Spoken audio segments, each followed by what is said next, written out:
Pastikan teman-teman dapat 7 dokumen ini setelah akad KPR.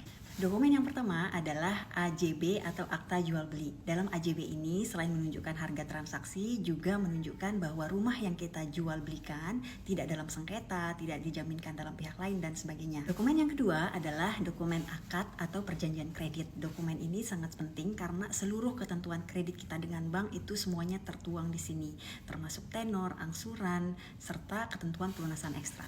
Dokumen yang ketiga adalah sertifikat hak milik atau SHM. Pastikan teman-teman dapat salinan SHM-nya dalam kurun waktu 3-6 bulan. Jadi maksimum banget 6 bulan setelah akad kredit itu salinan SHM-nya harus kita pegang.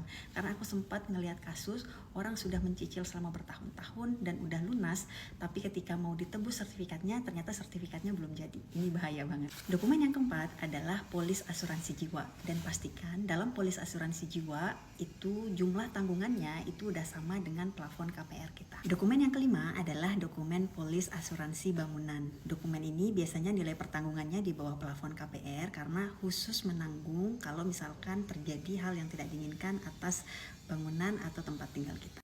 Dokumen yang keenam adalah dokumen tabel angsuran. Untuk beberapa bank, terutama syariah, biasanya udah langsung ngasih tabel angsurannya sampai akhir tenor. Tapi untuk beberapa bank, khususnya konvensional, itu biasanya nggak ngasih tabel angsuran sampai akhir tenor, apalagi kalau ada bunga floating dalam akad tersebut. Nah, bahkan kemarin di VT aku sebelumnya ada yang cerita dipersulit ketika sudah minta tabel angsuran ini. Tapi untuk teman-teman yang nggak dikasih bank tabel angsurannya sampai akhir tenor, teman-teman juga bisa hitung langsung tabel angsuran ini.